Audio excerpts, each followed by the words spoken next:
Good evening, everyone, and welcome to the RotoWire After Dark Champions League show. My name is Jack Burkart. You can find me on Twitter at Jack Burkart. Joined as usual in this PM extra dark with daylight savings time passing us by Ryan Belongia. Follow him on Twitter at Ryan Belongia for his fire Twitter takes.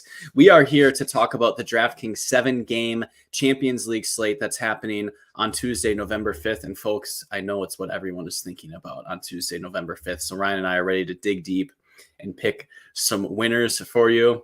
Ryan, let's dive in. Looking at the cheat sheet, I DM'd you about 20 minutes ago. I'm like, does this slate stink? And the reason why I sent that message was I'm just thinking about it, and everything in the slate has to be compared against playing underpriced Borussia Dortmund players. So on the cheat sheet, we had Borussia Dortmund. They're home to Sturm Graz, 83% implied win probability and a 2.65 implied goal total. Half goal better than just about any other team on the slate, 15% better win odds than any other team on the slate. And Ryan, that other team is Real Madrid, who I don't even like that much and who are very expensive. And so every idea has to be compared about, well, I could just play like a kind of cheap guy at that position at Dortmund where there's going to be a lot of goals. But maybe there's some stuff to consider because they are so cheap. We're going to have to spend our salary at places. You could spend it on stars on Real Madrid, who have a good home match against AC Milan. I don't know about that, but maybe Milan are just disappointing. So, Real Madrid, pretty big favorites there. Liverpool are home favorites against Bayer Leverkusen. I mean, I don't really want to play Liverpool these days in DFS, and Bayer's an underdog. Maybe we can't prioritize them. City on the road at Sporting Lisbon, like a mediocre road matchup. We saw City sort of bust in that sort of spot, but they got a lot of floor over the weekend against Bournemouth. So I'm not like sprinting to the podium for expensive Phil Foden. And we keep on going down the list. RB Leipzig is missing David Raum and Xavi Simons, and they're on the road at Celtic. Celtic have some decent cheap plays, but you have to spend your salary. Juventus Lille is going to be a defensive snooze fest, and then you have Monaco Bologna at another lower total game. So, Ryan, it just seems to me that all roads lead to Borussia Dortmund, but tell me your thoughts when you open the slate. Yeah, so it's a little bit of a first look. Like I just opened it up about 10 minutes before we hopped on. Was trying to adjust some NFL showdown stuff, we got some late news. But yeah, so I have the same feeling as you, but it didn't make me dislike the slate, Dortmund being underpriced, because like it's a 7-game slate, like as opposed to like a 3 or 4. And we still have some big name teams like City and Madrid. So like, will the Dortmund players be as popular as they should be? Like, I don't know. Those are two factors kind of going against it. And like any Man City slate where I don't even have to think about Man City, I like that slate. So I like this slate. I mean, you can play City guys if you want, but I don't know. We'll see about the lineup. They're getting healthier. It's not even a good spot. There's better spots. So like I immediately like the slate when I don't have to think about City. Like you said, the Madrid guys are expensive. Like a 3% owned Vinny Jr. cost you $10K last slate. Man, why you gotta do that? I was just unreal. Sorry. Will those guys be that low owned again? It's doubtful, considering the value, but I don't think they'll be too popular. The first thing that stuck out was I thought I made the best lineup and it had like 3,000 salary left, and I could have made a great lineup with 5,000 salary left. I kind of like the slate for those reasons. And then for tournaments, now throw in Dortmund there. They're going to be really popular, so there's going to be some spots in tournaments that just go way overlooked. Now it's hard for Dortmund to bust at those prices, like all of Dortmund at least. But 7 games, and we see some wild scores in the Champions League, and there'll be braces in other matches, maybe a hat trick. I mean, so yeah, it's a great spot for Dortmund. I think some of the Dortmund guys probably won't even be as popular as they should be. It's an interesting spot for tournaments. You mentioned the Celtic Leipzig game. Love that game for tournaments. I like that game in general. Those are my initial thoughts. Yeah, I also had the feeling where, like, in my dummy lineup, I have Vinny Jr. right now, but that's just because I had the money to spend and I didn't even feel like I was making that many sacrifices across the board. Like, I'm like, okay, maybe I'm like going too thin at midfield, but yeah, there's going to be a lot of luxury spending up, and maybe like it feels weird to leave on a 7 game slate like 2,000 salary on the table, but you can build those types of teams, and I think get it in good. And you're going to just have different teams by default because of that. And that's just going to change how rostership works out in this one. So kind of a weird slate in that sense, and it's tough to get a good prediction. But I don't know. You got Yeah, me a like little excited, Ryan. that being said, I don't know if I've ever left more than $1,000, in my life on a Champions League slate. Even more than 500. So like I see you could do that, but I'm not saying that I will do that. Like you said, like it's pretty easy to afford one, spend up whoever you want, Vinny, whoever else, but you don't need to. Like you can play, the best plays on the slate and have plenty of money left. Well, all you have to do is use the machine in Premier League and 2 gamers, and you'll start to see a lot of wild salary left on the table for certain settings. But that's a different topic in its entirety. Ryan, let's just get into things right away. We have the forward position. We talked about some of the expensive options at the forward position overall. You got Kylian Mbappe at 11,600, Vinny Jr. at 11,300, Erling Haaland as well at 11,000. Haaland's goal odds are quote unquote only minus 145. So he certainly doesn't feel like a must in this spot. You got just, paying a premium for goal scorers with, Vinny Jr. has a floor, but it's not like a set piece taker floor. Ryan, the first name I clicked was a striker for Borussia Dortmund, and all the Bundesliga heads are they're gonna hate me. You ready for this one, Ryan? Sergio Girassi. I did my best, but he seems too cheap. Minus 155 on DraftKings to start, and he's just been on an absolute tear. We can open up his game logs. Ryan, this is going to be one of the most popular plays in the slate. 8,700 feels too cheap. Nice high shot volume, though. That's sort of biased by Bundesliga, but it's a really soft matchup. I feel like that's the first name in.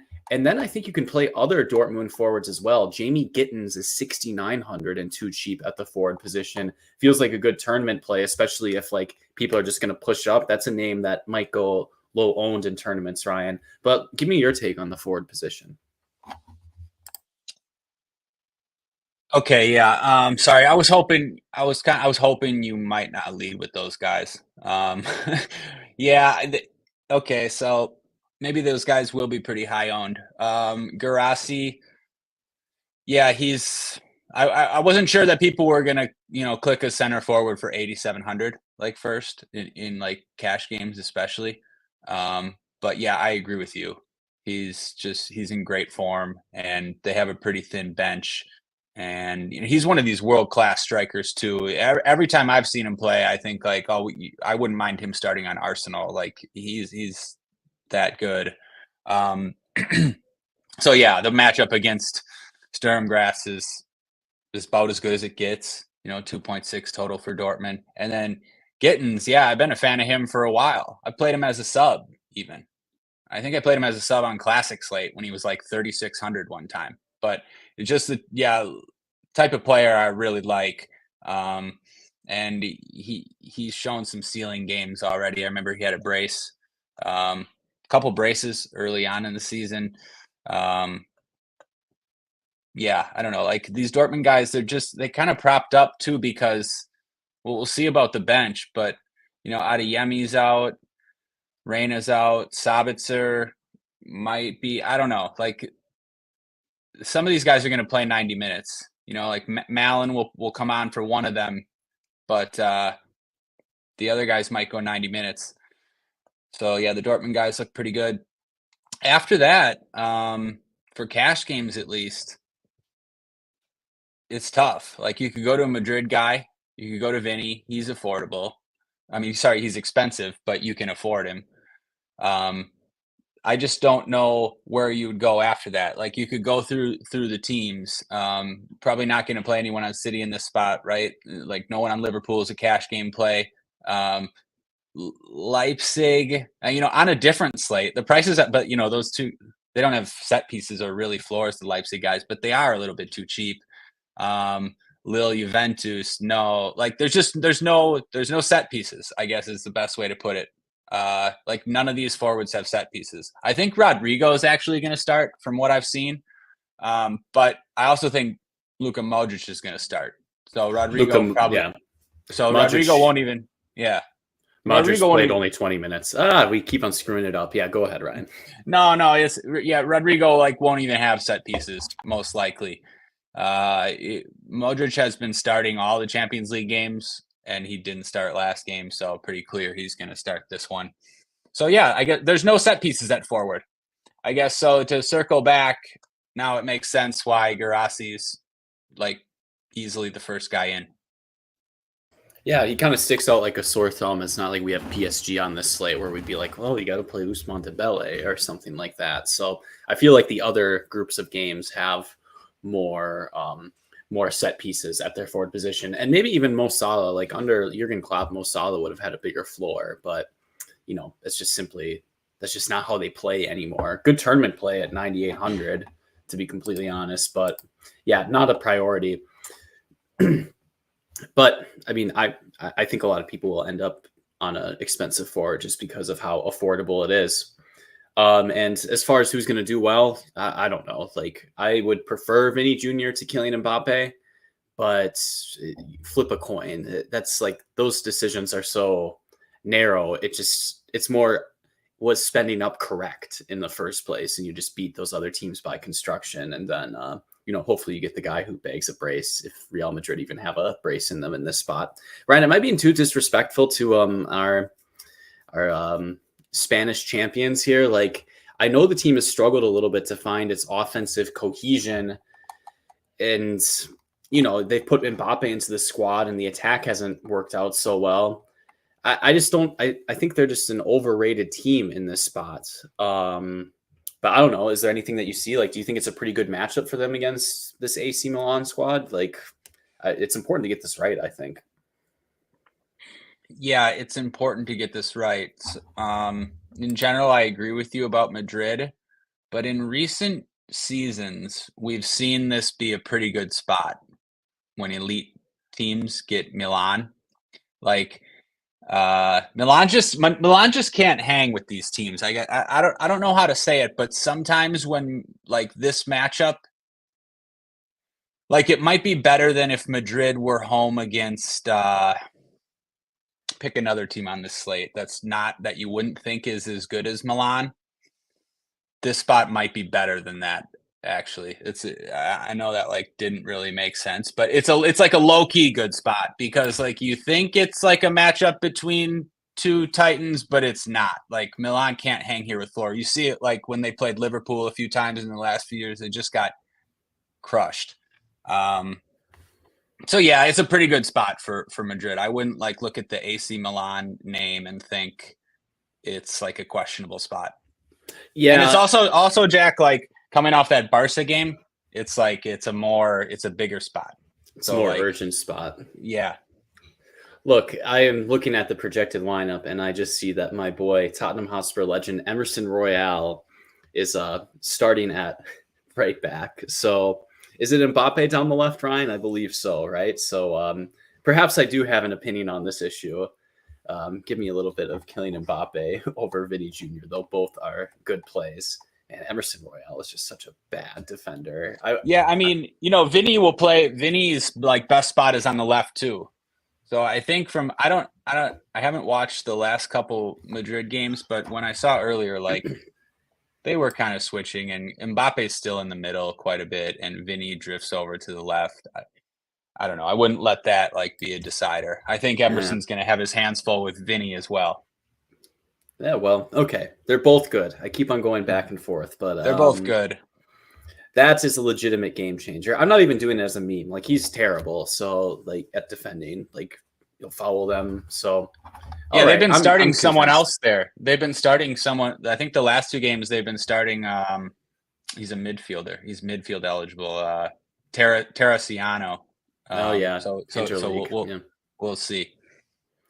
All right. Well, that was a detour, but I actually think that was constructive. I'm a little bit more bullish on the Real Madrid spot. Ryan, the other names that stood out to me at forward were just cheaper, which is kind of annoying because we don't really need the salary. So maybe it just brings up some interesting game theory angles. I mean, Jeremy Doku, 7,300, might start coming back. But I like guys that are a little bit cheaper, like the RB Leipzig game against Celtic. That has one of the higher implied goal totals between two evenly matched teams. So that kind of has shootout vibes to it. You have Benjamin Šeško and Lois Openda. They're both quite cheap. Darwin Nunez is only 5,800. I mean, you can take shots on Victor Boniface. Like, he has a nice floor in the Bundesliga, and he's only 5,600. I mean, if you really like want set pieces, I don't know if Chico Conceição is taking them for Juventus, but I don't really want to play that game.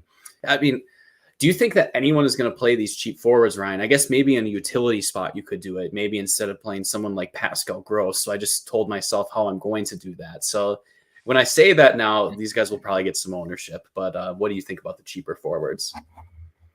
Yeah, I'm gonna play some.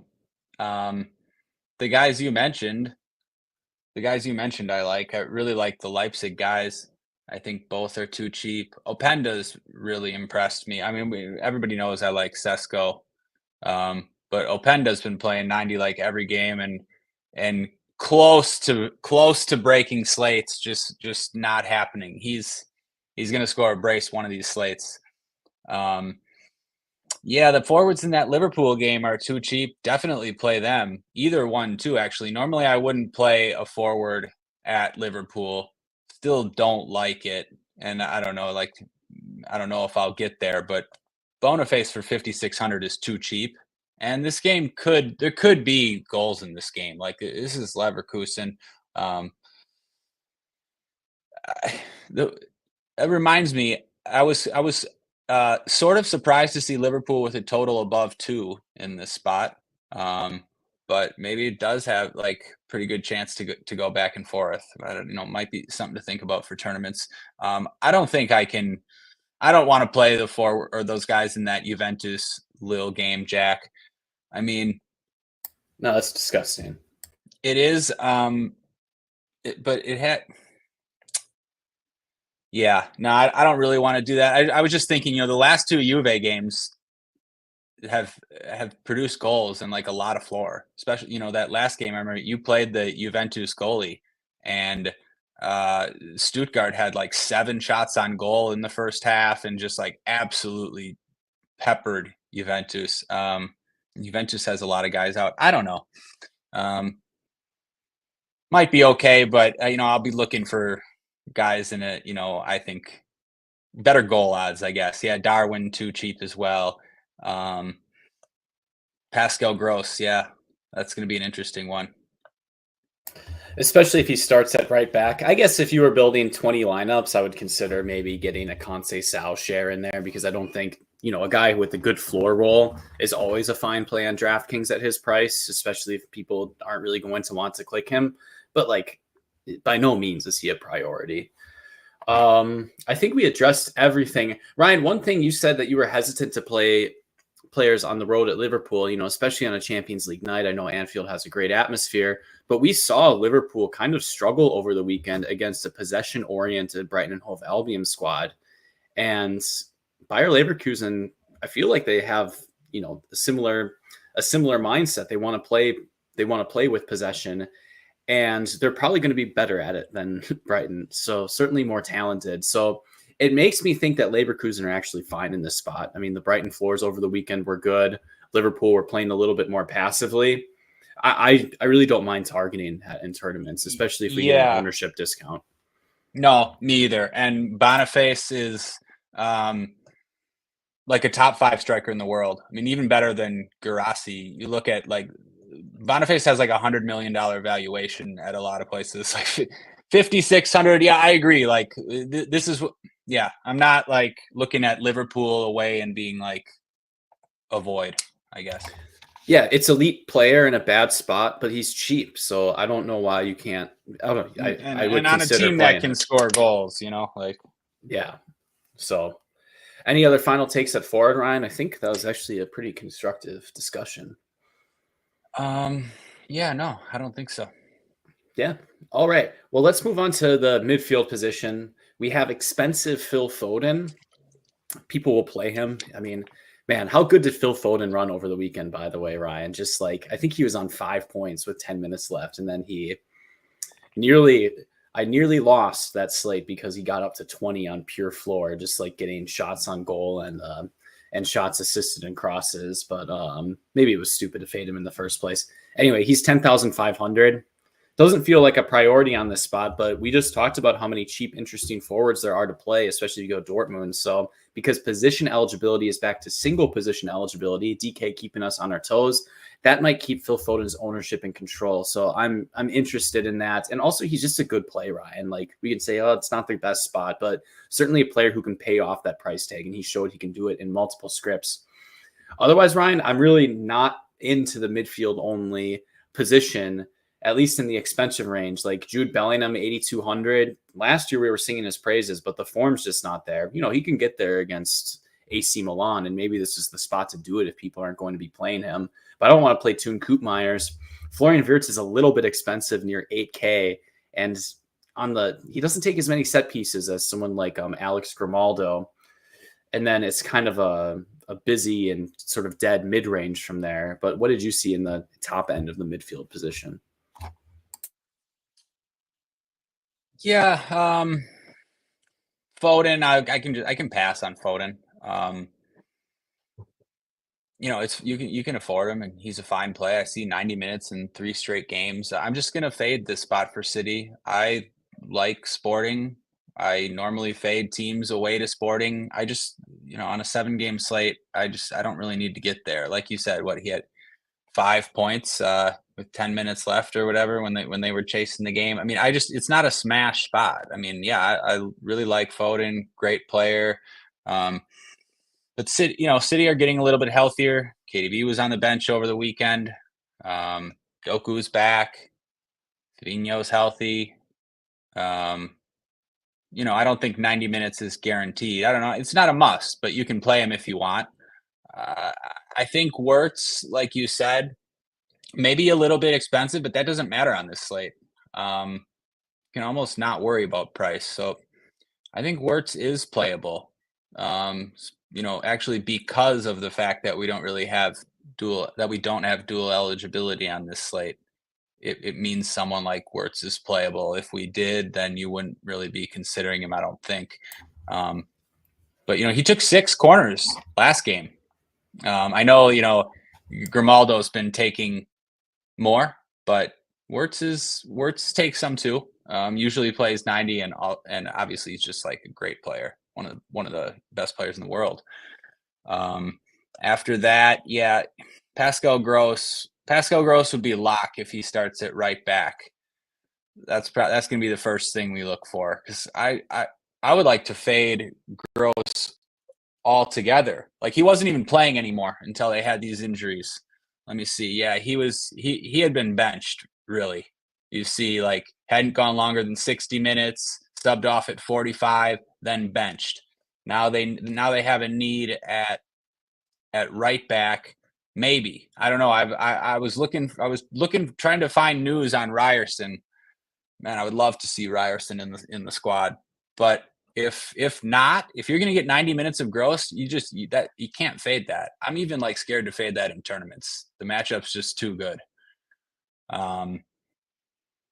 So yeah, if Gross didn't start, or if Gross started like at central midfield or defensive mid, and they ended up starting a right back, then I would love to fade him, and I would play Brandt for 7,100.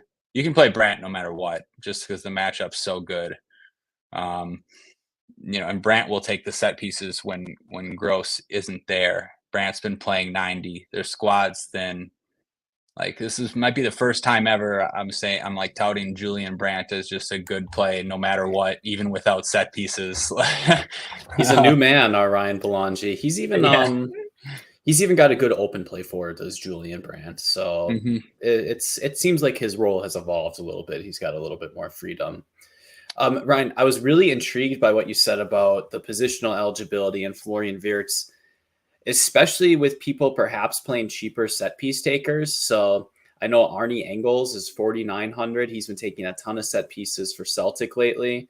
And then I bet people even play Kevin Campbell, who's been taking set pieces for Leipzig in the absence of Raum and Simons. Not that I'm really stumping for Kevin Campbell. It's just like if you want to punt, he's right there. But maybe not the right gamble to take given, kind of how loose the pricing is. It's weird to call pricing loose when there's 11,000 Vinny Jr., but, there's a lot that you can work with. Anyway, I interrupted you, but it was just some interesting points. With people playing cheap players, there's going to be some leverage on more expensive midfielders. Yeah, and you brought up Engles, who was the next guy I was going to bring up.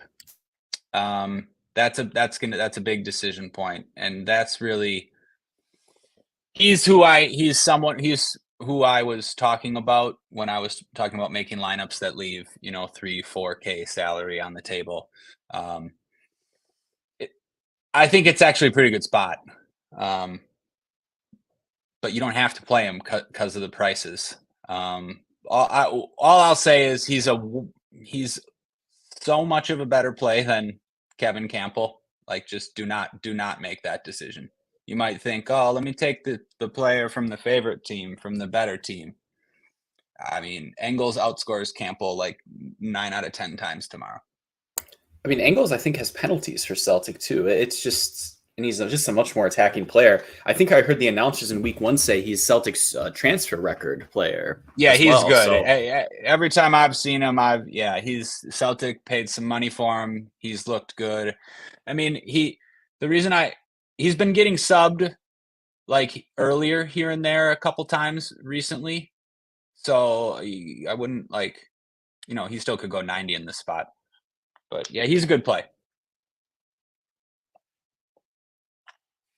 You're on mute. Thank you. I said I like it. I'm just trying to figure out who else we can play at midfield. Matías Nunes, 5,500 only for City. That could be acceptable. I know you don't like the spot, though, so you're just going to fade. But again, it's just the feature of someone being that cheap. I just don't think you have to spend down that much. Like, if I made 20 lineups, Ryan, I'll probably only make 2. I'd probably just play Engles in all of them. Like, he seems like a very cozy click that just opens up salary. Yeah. So I'm just going to agree with you. Glad you brought up Nunez. You see that lineup, that City lineup we have there. Nunez would be taking the set pieces. No Gundo, no KDB. So, he'd be clickable, but I'd be pretty worried about Gundo and KDB on the bench. And I'd be worried about Nunez not going 90 like in the past. He goes 90 in Champions League because he doesn't play in the other games, but now he's been having to play. And so I mean, it would look pretty good, 5,500 in sets, but like a candidate to come off at 60 minutes. I feel like I've been head faked by Pep's bench a couple slates in a row. Like, that's one thing that got me off Phil Foden before. It's like, Pep's got his bench. He's going to bring Jeremy Doku on. He's going to bring these guys on. And it just didn't happen. That was a spot where I wish I could have. I hate to say it in hindsight, but those guys, they just needed to sit on the bench, basically. Like emergency stuff. We didn't even think Savinho was going to make the bench. We had Doku listed as out. I mean, City are filled with kids. Also, Pep is a guy who doesn't make subs a lot and makes very late subs. Sometimes you think Pep's going to make subs and he doesn't sub anybody. But yeah, in that spot, I was thinking, those guys are just there in case somebody breaks their leg. Probably for real though. We didn't even think they were going to be in the squad. So I don't know that one. You could have parsed through a little bit more, but Pep's a weird one. Yeah, I knew that he doesn't even sub when he has a good bench sometimes. So I think that's probably more of the tactical error anyways. But that's a fair point. Yeah, Nunes just doesn't profile as someone that Pep keeps on forever. He gives that treatment to different players than players like Matías Nunes. Who else are we missing at midfield? I'm combing through the options, Ryan. Curtis Jones, he's listed in the Dominic Soboslai role, 3,300. I probably won't click him, but I thought that was at least interesting. And Curtis Jones won me $1,000 a couple weeks ago, so I have to give him a requisite amount of respect right there. And then, oh Shouts God, to Curtis Jones. Shouts to Curtis Jones. And then, I don't know that reference. I just copied you, Ryan. And then, you're going to hate this one. You probably shouldn't be spending down in this range, but I noticed that Tchouaméni has a floor. Shocker. This was, he was a real staple in showdowns during the Euros. The hidden 5 horrible shots from Tchouaméni every single game. Maybe one of them goes in type of floor. You're just going to need a lot more points on this slate. But if you really need to go down that deep, Ryan, there's options there. I mean, I don't really see the floor. Sorry, Jack. I was hoping maybe you found us something, but I was just looking at the cheat sheet. Is it not good in La Liga? Yeah, I'm pulling up his game log again. Oh man, I don't think it's something we want to do. Okay, no, that's a terrible idea. All right, I'm sorry. It's been a while since he's taken a shot. Yeah. Okay. But no, no, it's awful. It's my a fair apologies. point, though. I see some other games. You see like a 4-shot game, 3-shot game, and yeah, with France, he's ripping shots. He's actually got a pretty good long shot on him. So in general, it's a good tout. This slate, I think the midfielders are going to have to be pretty good options for you to play someone below Engles. I think you're right. Really, I mean, I don't need to say any more. Like for me, it's going to have to be a pretty good option to play him. Anybody below Engles. Yeah, I mean, why do you want to do it? Because you want to play 2 really expensive forwards, which means that you're fading Borussia Dortmund in a lot of attacking spots, which seems like the wrong way to approach the slate. And so when you put it that way. It would seem like, if you're playing 2 expensive forwards, Engles is the guy that makes that work. Yeah. Yeah. I hear you, Ryan. I agree. My apologies to the people. My brain is just too expanded on this. Well, actually, you might need it if you don't play. If we don't get, there's a defender who are going to jump in that you won't be able to fade, but I don't know if he's going to start. So we'll see. Well, tell me about the defender position, Ryan. Go for it. Well, I mean, we mentioned him last slate, and then I don't think he started. Juan Miranda is 3,300, and like a Giannis, he's back in the squad. I see he sat out the last 2 matches. Still, not like that necessarily matters. I mean, look at Miranda's game log, and it's not a bad matchup.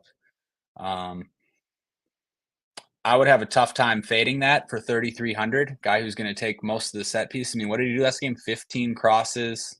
I shouldn't say most of the set pieces. He's going to split sets.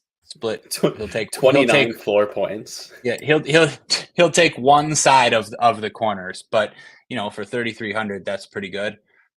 Would not be fading that in cash games, but there's other defenders too, and if you don't play expensive forwards, you don't necessarily have to play him. We have Grimaldo, 6,100, but you can never call away to Liverpool a must either. And then you'll have the Liverpool guys, Trent and A-Rob, for even cheaper than Grimaldo. I mean, have you ever seen an opponent, a defender away to Liverpool be more expensive than the Liverpool fullbacks?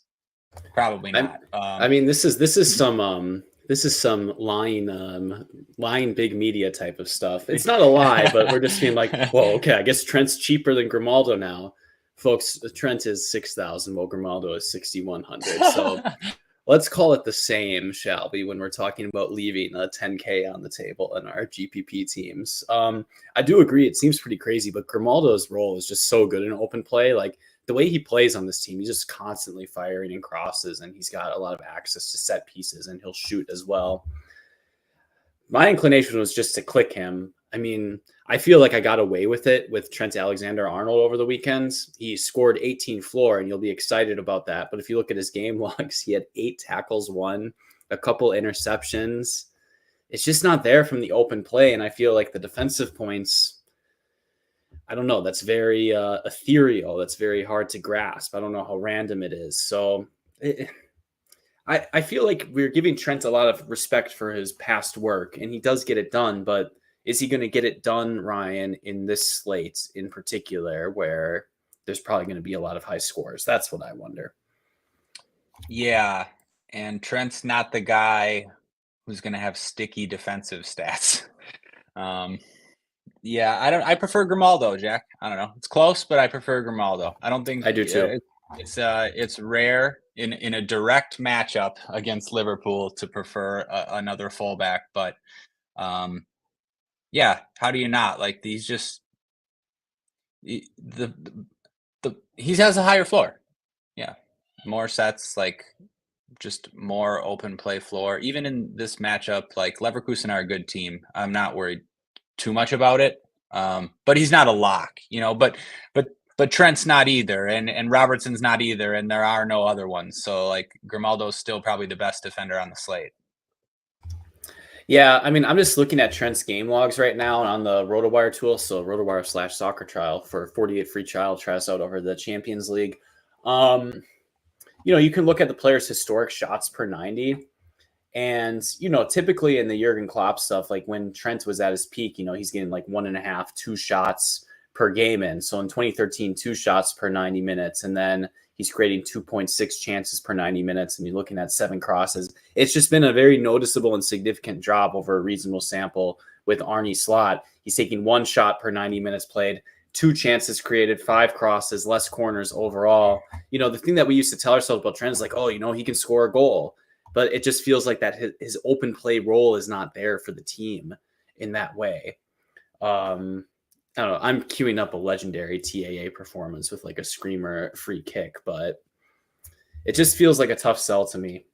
Yeah, I just think that his open play like chances like that are going to be fewer and far between. You'll still probably see it, but not as often. Yeah. Oh, I agree. Ryan, any love for Rico Lewis at 4,300 on this slate? My guy Rico. No, not this one. No. Yeah, just don't love the spot for City. And some opportunity cost at defender if Miranda starts. The guys I would play, I think there's some better guys in that range. I'd actually rather take a chance on Ben Sibiani. I mean, it doesn't look I his was game going to log ask. doesn't look the best, but he shoots, and the matchup is great. And whoever I remember watching Ben Sibiani is an attacking player. He has goals in him. I mean, his game logs do not look good. I'm sure. Like you won't see him with like a big floor. But I remember him like way back for forget who he used to play for, Mönchengladbach maybe it was. But this spot he has assist upside and he'll be in attacking spots. It's not a great play, but I'll keep him in my pool for tournaments. And then I think you could keep Frimpong in the pool, to be honest. He's got goal and assist upside. That's what it is, even in this spot. He's cheap too. I don't know, Jack. There's like I'm going to be playing these set piece guys, but I was considering Ben Sibiani and Frimpong. No, I think Frimpong's interesting. I was going to wonder your thoughts on Ben Spiani just because the spot is so good, and we know that the role is there for Frimpong. I was looking at Chao Henrique because I think he might be taking set pieces for Monaco. Yeah, but I would yeah, have he to does. double check that. Yeah, he's okay. Seems fine if you don't have the Juan Miranda, but in reality, if Juan Miranda starts, you're probably just going to click Juan Miranda as the auto D2 in that spot, and then pay up once at the other defender position. Yeah, if he didn't start though, slate. I would probably play Chao Enrique. The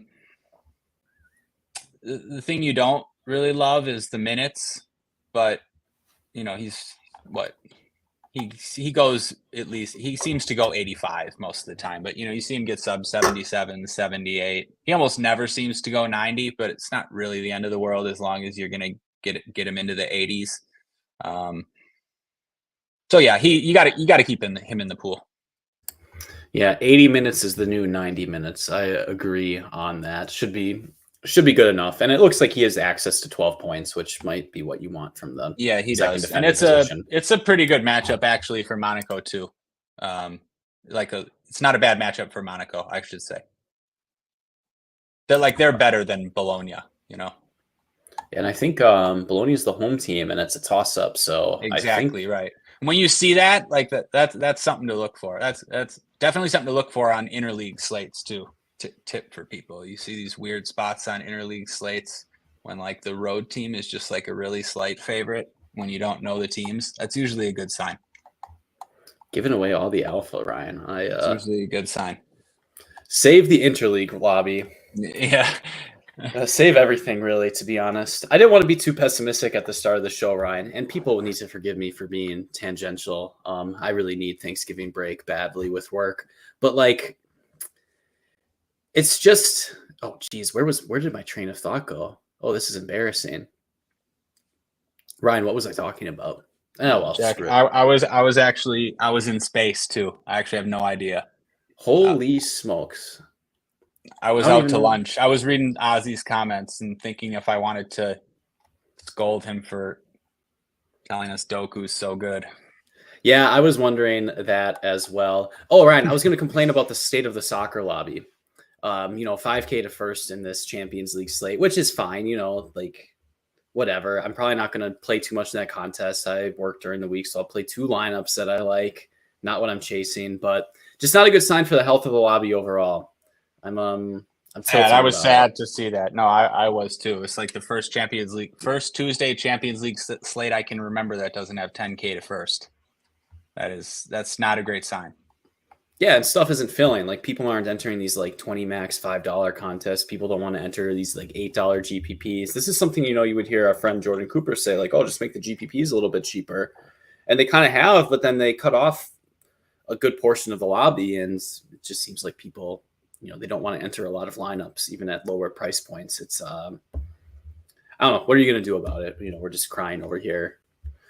No, but if somebody's thinking about doing something about it, we might not have soccer to play. Like, how much longer are we going to do this, even with 5K to first or the 10Ks to first? So if you've been thinking about playing more lineups, I mean, do it.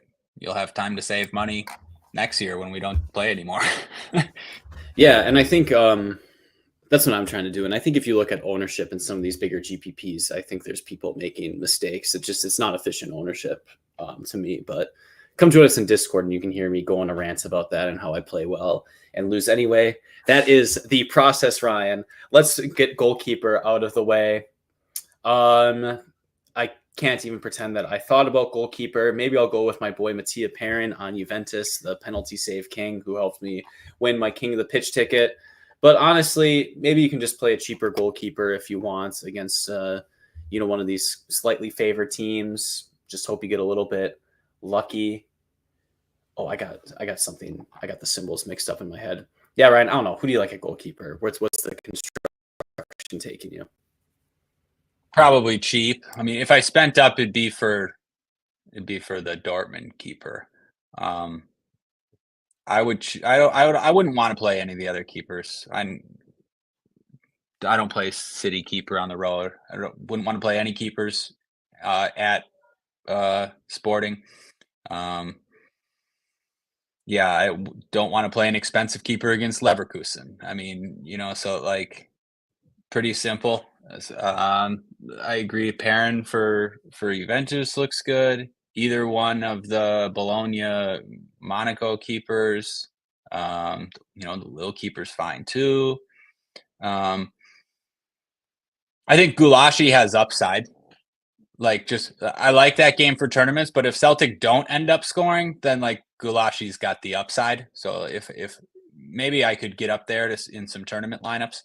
But or else, yeah, spend down. I like the 4K guys too. I'll play Kovar. I'll play Israel.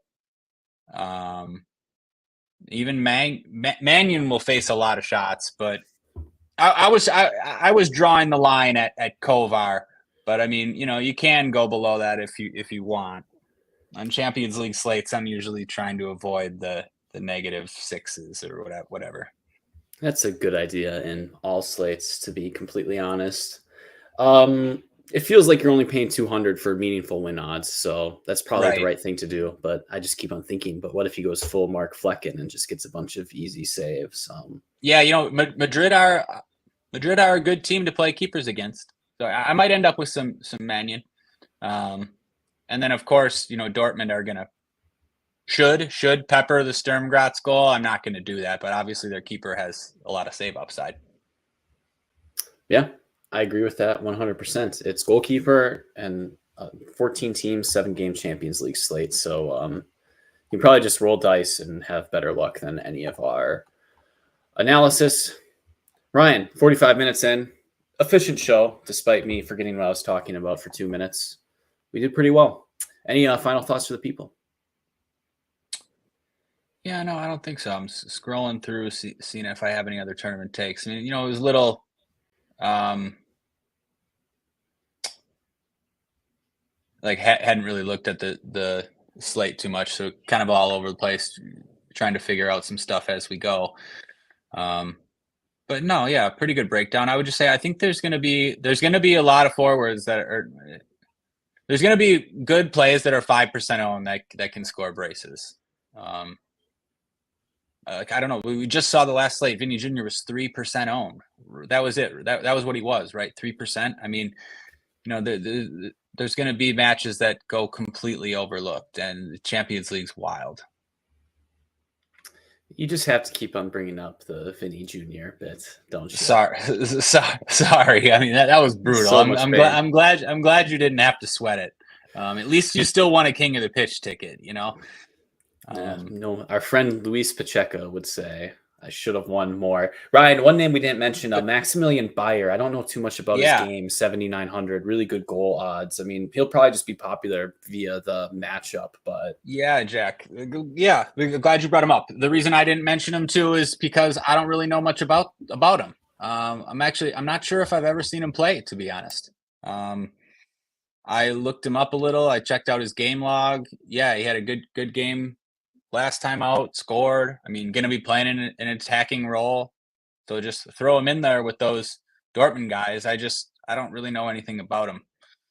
But, you'll have Juventus have gotten dominated in their last 2 matchups. And, you have, like a Jonathan David, 6,800 guy with penalties, their best player. We've seen braces and hat tricks in all sorts of spots from Jonathan David. Other guys too, even, yeah, I don't know. There's going to be plenty of good low-owned plays on this slate, I think. I agree. I'm just admiring Bayer's game logs on the RotoWire webpage. Only 22 years old. Maybe he's a little bit of a young talent. I feel like he might have gotten a Germany call-up recently. I don't know. We'll figure it all out. The person who knows all this stuff is Bear, so you can just do rotowire.com/chat and ask him or one of the other Bundesliga thought leaders. In the meantime, everyone, we should be back tomorrow with a show. So subscribe, comments, all that fun stuff to support the program. Throw in a couple lineups to help hashtag save the soccer lobby. Otherwise, we'll see you tomorrow. Good luck. Oh, Ryan, yeah. I interrupt you right as you close the show. Sorry, I was looking up this Max Bayer guy. It seems like he's actually a center forward. I mean, I just see he's tall and usually plays center forward. I don't know. I just had him penciled in as I'm exposing myself here, having never seen this guy play. I just had him penciled in as one of these attacking mids, one of the central attacking mids or wide player types. But it actually seems like he's a central forward type. I don't know. Again, I could be wrong here too. This is just me doing some quick research, but sorry if that's wrong. But it seems like he's more of a number 9 type, I guess I should say. I don't know. It made me have slightly more interest is why I brought it up. Well, don't we have his height on RotoWire? Height 1 point. Oh God, that's in the metric system. Never mind. That just made me mad. All right, folks. Thank you so much. We will see you tomorrow. Thanks, guys. Good luck, everybody.